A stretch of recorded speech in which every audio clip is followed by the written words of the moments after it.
মৃত্যুর মুখ থেকে ছুটিকে উদ্ধার করলো অভি। সিসিটিভি ফুটেজে ঝুমকিকে দেখে আসল চক্রান্ত যে ঝুমকি করেছে জানতে পেরে গেল অভিমন্যু। হ্যাঁ বন্ধুরা, এমনটা দেখতে চলেছি আমরা প্রতিজ্ঞা ধারাবাহিকের আগামী আপডেটগুলিতে। গল্পের শুরুতে দেখতে পাই যে মেয়েটাকে রুমা কাঞ্জিলাল ব্যবহার করছিল সেই মেয়েটাই কিন্তু ফাঁসিয়েছে, ফাঁসাচ্ছে কিন্তু ছুটিকে তাকে বলে যে আমার শরীরটা প্রচন্ড পরিমাণে খারাপ, আমাকে কাজের ঠিকানায় দিয়ে আসতে। আর ছুটি যখন সেই মেয়েটাকে কাজের ঠিকানায় দিয়ে আসে তখনই ছুটি দেখতে পায় যে একটা নেশাখোর ছেলেরা যেখানে থাকে, যেখানে পার্টি হয় একটা নাইট শোতে, সেখানে কিন্তু সেই মেয়েটা কাজ করে। ছুটি দেখে অবাক হয়ে যায়, আর তুমি এখানে কাজ করো? মেয়ে বলে আমার বাবার ক্যান্সার, আর বাবাকে বাঁচানোর জন্য আমাকে সমস্ত কিছু করতে হবে।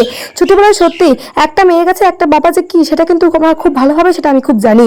তারপরে কিন্তু সেই লোকটা ডাকাডাকি করে আর বলে চলো তোমাকে তো পারফরমেন্স করতে হবে। তখনই সেই মেয়েটা বলে যে আমার শরীরটা প্রচন্ড পরিমাণে খারাপ, কিন্তু আমাকে তো পারফরমেন্স করতে হবে। কিন্তু ছুটি ফোনটা চাইলে তখনই সেই মেয়েটা অজ্ঞান হয়ে যায়। আর তারপরে ছুটি সেই মেয়েটাকে ধরে আর বলে ও কিভাবে এখন প্রোগ্রাম করবে, ও তো শরীরটা প্রচন্ড পরিমাণে খারাপ। সেই মেয়েটা বলে তাহলে আমার হয়ে প্রোগ্রামটা তুমি করে দাও না। ছুটি অবাক হয়ে যায় আর বলে এই নাইট শোতে আমি প্রোগ্রাম করবো না, আমি এটা প্রোগ্রাম করতে পারবো না। সেই মেয়েটা বারবার করে রিকোয়েস্ট করলে ছুটি প্রোগ্রাম করতে রাজি হয়ে যায়। আর তারপরে ছুটি তো আর কি গান গাইবে ভেবে পায় না।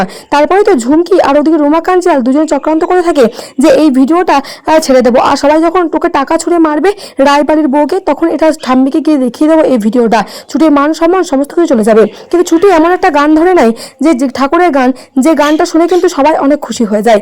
মাতালরাও সবাই মিলে হাততালি দিয়ে থাকে। রুমা কাঞ্জিলাল মাতালগুলোকে উস্কে দিতে গেলে তখনই মাতালগুলো বলে না কি সুন্দর মেয়েটা গান গাইছে, মেয়েটা অনেক ভদ্র মেয়ে, আমাদের মন কেড়ে নিয়েছে মেয়েটা, আমরা কেন ওর সাথে খারাপ ব্যবহার করতে যাব। তখনই রুমা কাঞ্জিলাল আর কোনো কিছু না করে রুমা কাঞ্জিলাল প্ল্যানিং করতে থাকে কিভাবে ছুটিকে জব্দ করা যায়। ঝুমকি বলে তুমি আমার হাতে ছেড়ে দাও না, ওই ছুটিকে আমি গলা টিপে মেরে দেবো। তখনই বলতে থাকে রুমা কাঞ্জিলাল না একটা ব্যবস্থা আমাদেরকে করতে হবে, আমরা কেন নিজের হাতে মারবো, এমন করব যে সাপও মরবে আর লাঠিও ভাঙবে না। তখনই রুমা কাঞ্জিলাল প্ল্যান করে আর সেই মেয়েটাকে ডাকে আর বলে ছুটিকে অজ্ঞান করতে হবে, ছুটিকে অজ্ঞান করে নিয়ে যেতে হবে। অন্যদিকে ছুটিকে ফোনে কোনো মতেই পায় না, কিন্তু ও অভি বারবার করে চিন্তা করে থাকলে আর ছুটিকে ফোন করে থাকলে ফোনটা সুইচ অফ থাকে। অন্যদিকে ইন্দ্রকে বারবার করে বলতে থাকলে ইন্দ্র বলে হয়তো ছুটি ফোনটা সুইচ অফ করে ছেলেদেরকে পড়াচ্ছে। অভি বলে না ফোন সুইচ অফ করে কেন পড়াবে, তুই একবার সাবিত্রীর দিকে ফোন করে দেখ।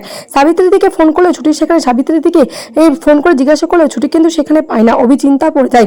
অভি তারপরে তার একটা বন্ধুকে ফোন করে আর ছুটির ফোনটা ট্র্যাক করে, আর অভিমন্যু সেখানে যায় আর দেখে একটা পার্টি অফিস দেখে চমকে যায় অভিমন্যু আর বলে ছুটি এখানে কি করবে, ছুটির ফোনটা এখানে কি করে। তারপরে তো অন্যদিকে দেখতে পাওয়া যায় ছুটিকে অজ্ঞান করে একটা ঘরে নিয়ে চলে গেছে, যেখানে কিনা বন্ধ করেছে রুমা কাঞ্জিলাল, রুদ্র এমনকি ঝুমকি, যেখানে -60°C কিন্তু রেখে দিয়েছে ছুটিকে। আর ছুটি বরফে জমে সেখানেই মরে যাবে। কিন্তু অভিমন্যু তো কোনো মতেই ছুটিকে মরতে দেবে না। সেই জন্য অভিমন্যু ও সমস্ত কিছু সিসিটিভি ফুটেজ চেক করে ঝুমকিকে দেখতে পেয়ে যায়, আর তারপরে ঝুমকিকে ফলো করে শাসিয়ে ছুটির খবর নেয়, আর তারপরে ছুটিকে গিয়ে উদ্ধার করে। তাহলে বন্ধুরা তোমরা এমনটা চাও যে ছুটিকে কিছু হওয়ার আগে সেই মুহূর্তে সেখানে অভিমন্যু গিয়ে ছুটিকে উদ্ধার করে নেয়? অবশ্যই কমেন্ট বক্সে কমেন্ট করে তোমাদের মতামত। ভালো লাগে চ্যানেলকে সাবস্ক্রাইব করে লাইক করে পাশে থাকবেন। ধন্যবাদ।